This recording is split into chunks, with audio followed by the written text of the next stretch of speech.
Ito may kasi nasa natin. Hindi pa nagkakain ng Hindi ko naman po sa mainter kasi po hindi ko siya nakakapagsalita. Sabi ko niya nanay ko hindi bago na po yung nilasulit ko. Bigay na lang sa ating at baby.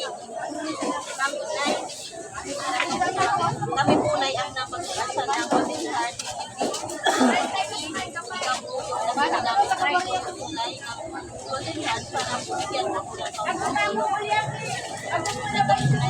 Ha?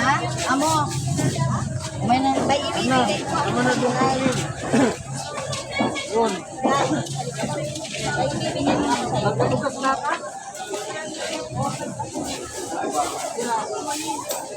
Nay, uuwi ka na po, Nay. May ibibigay pa ako sa'yo. Umuwi ka na po kasi kulang naman daw. Kulang naman po yung ulam, Nay. May ibibigay pa ako sa'yo ng kaunting sito. Harap ka po doon, Nay. Tapos po, pag binigyan ko kita, Nay, umuwi ka na po para po makapagpahinga ka na po. Tapos po, may ibibigay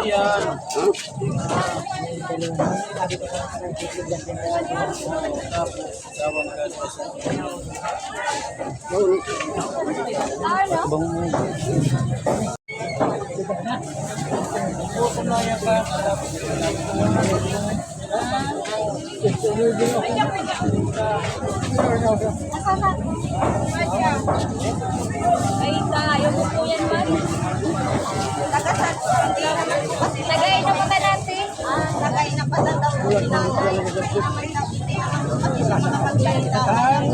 Sa may Regalo naman dyan. barangay mo. Ito lang po ating nang nakakitaan ni nanay. Minsan ka naman si Nanay Elisa po, kayo ka po nanay. Ito nanay, umuwi ka na po. Tapos para makapagpahinga ka na po.